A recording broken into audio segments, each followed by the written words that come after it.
Excellent début de votre journée, chers frères et sœurs en Christ, et bienvenue à la Rhapsodie des réalités dévotionnelles quotidiennes du mardi 24 août 2021.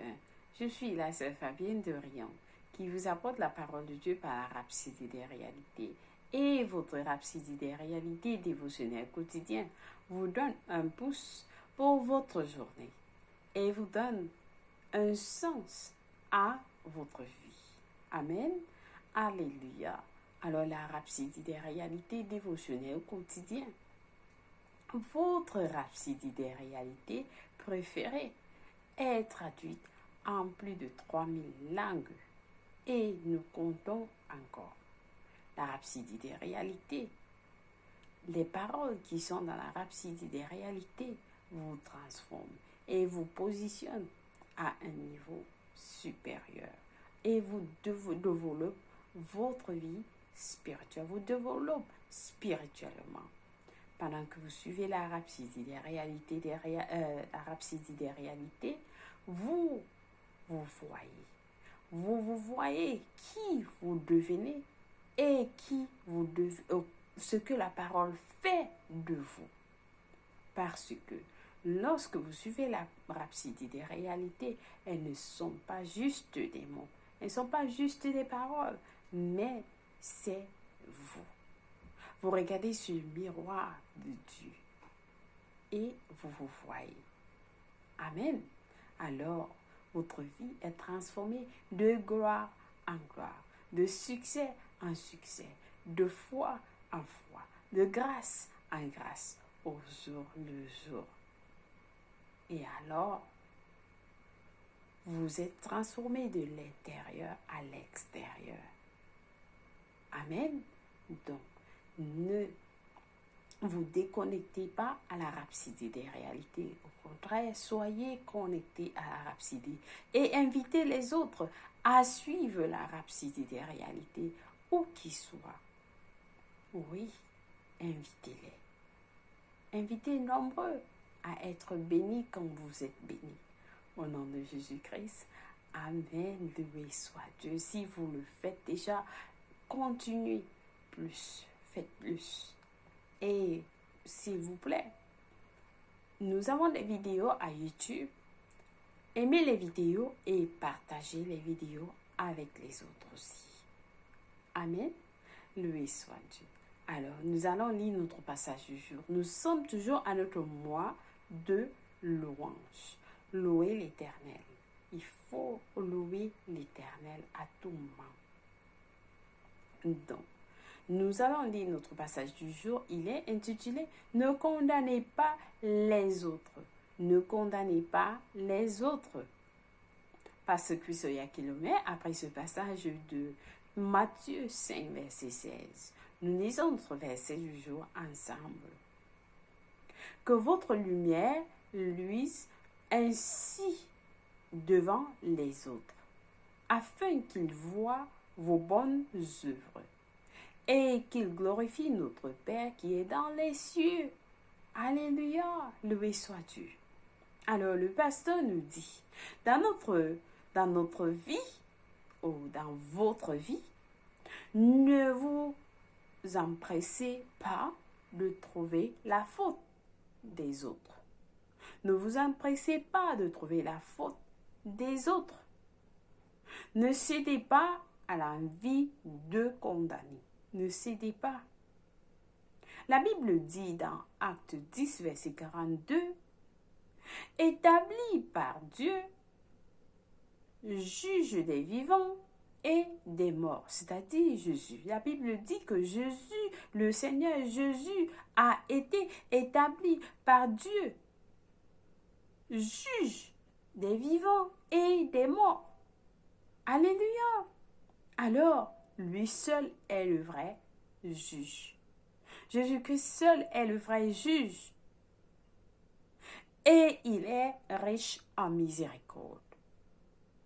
Il peut y avoir des gens autour de vous, peut-être même dans votre église locale, qui ne vivent pas comme il le faut. Ne les jugez pas. Ne les jugez pas, soyez plutôt la lumière qui les gagne. C'est ce que Jésus a dit dans notre verset d'ouverture. Que votre lumière luise ainsi devant les hommes, afin qu'ils voient vos bonnes œuvres et qu'ils glorifient notre Père qui est dans les cieux. L'une des raisons pour lesquelles les gens ne vivent pas bien là où vous êtes, le pasteur nous dit, c'est peut-être que votre lumière ne brille pas assez.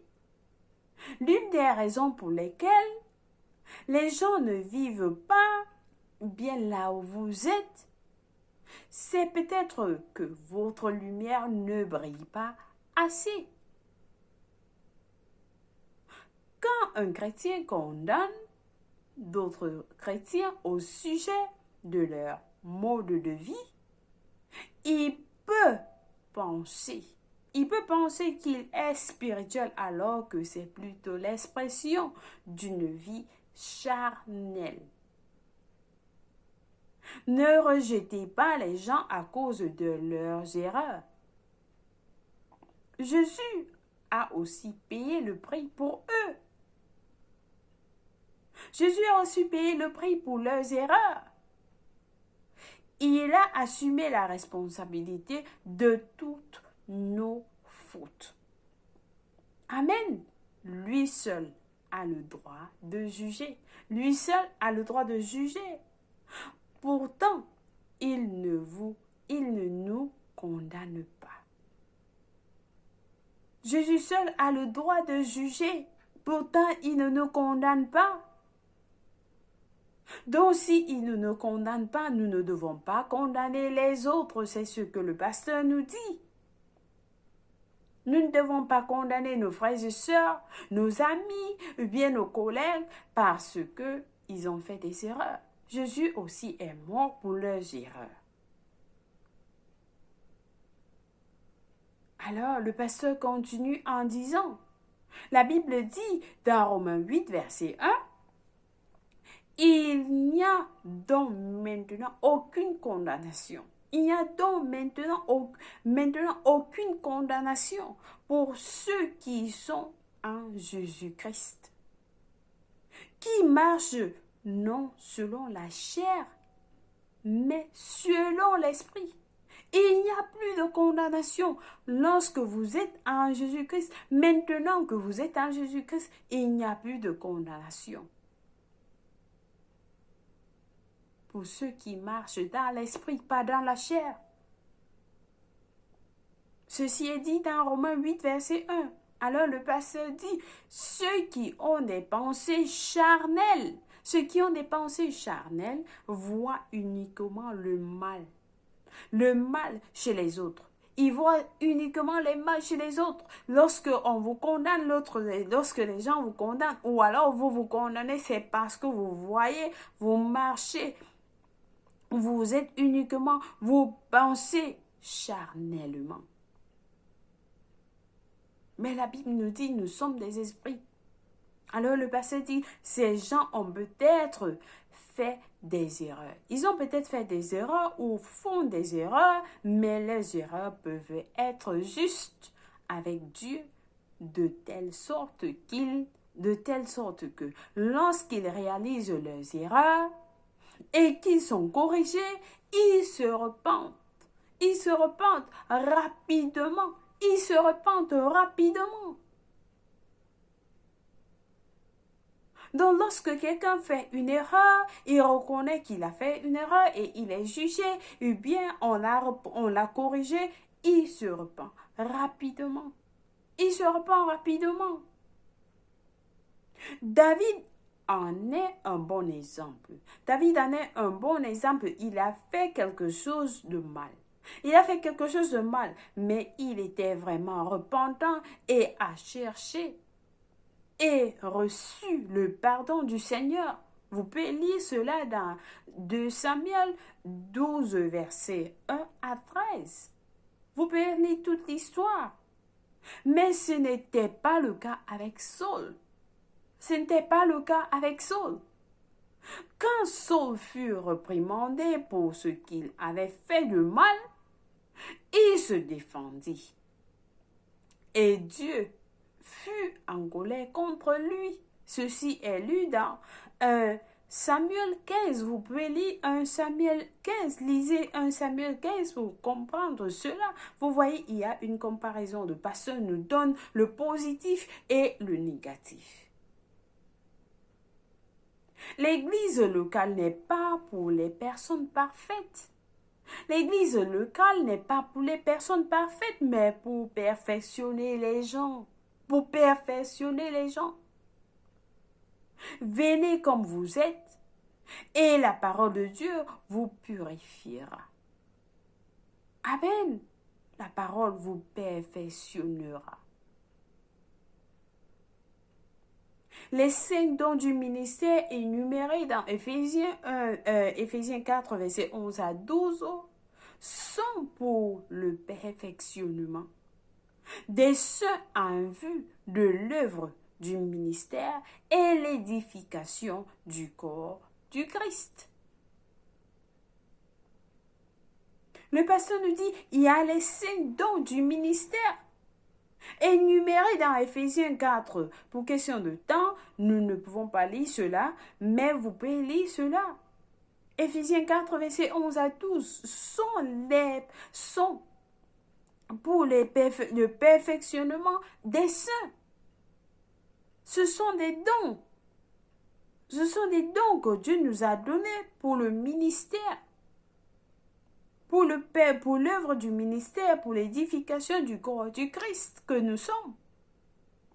Alors, dans l'Église, nous pouvons reconnaître.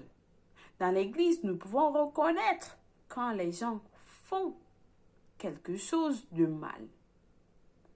Mais, comme Jésus, ne les jugez pas. Ne les jugez pas. C'est pourquoi nous partageons la parole de Dieu. Lire 2 Timothée 3, versets 16 à 17. La parole de Dieu est la capacité de corriger n'importe quel homme et de l'aider à rediriger ses pas. Alors, partagez l'évangile. Ne condamnez pas les autres. Partagez l'évangile, mais ne condamnez pas les autres. Amen. Alléluia. Alléluia. Partagez la parole, l'évangile. Partagez l'évangile. Ne condamnez pas les autres. Le pasteur nous dit, nous ne sommes pas appelés à condamner, mais à partager. Jésus nous a dit, allez prêcher partout dans le monde. Il n'a pas dit, allez condamner. Non, nous n'avons pas le droit de condamner. Alléluia. Alors, je pense que quelqu'un a été exhorté avec ce message. Nous avons, au jour le jour, nous voyons que la rhapsodie des réalités a des passages qui nous éduquent, comme la parole de Dieu nous dit dans 2 Timothée 3, versets 16 à 17. La parole de Dieu est là pour nous guider, pour nous corriger, pour nous réprimander. Amen. Oui, nous avons ces paroles de Dieu qui nous guident. La parole de Dieu est là pour nous guider. Amen. Loué soit Dieu. Alors, nous allons passer à nos études approfondies aujourd'hui dans Matthieu 7, verset 1. Matthieu 7, verset 1 à 2. Nous allons ouvrir notre passage et le lire. Matthieu 7, verset 1 verset 1 à 2.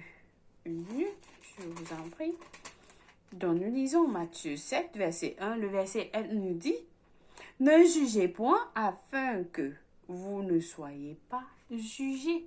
Ne jugez point afin que vous ne soyez pas jugés. Car on vous jugera du jugement dont vous jugez. Et l'on vous mesurera avec la mesure dont vous mesurez. Avec la mesure dont vous mesurez. Est-ce que quelqu'un a suivi cela? C'est la parole de Dieu. Ne jugez pas parce que vous serez jugé comme vous avez jugé. Amen. Alléluia. Et notre deuxième passage est pris d'Éphésiens, Éphésiens 2, verset 4.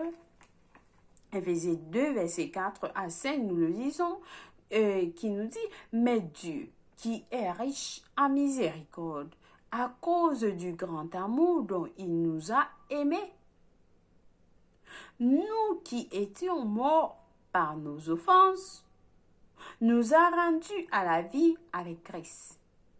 C'est par grâce que vous êtes sauvés. Alléluia. C'est par grâce que nous sommes sauvés. Alléluia.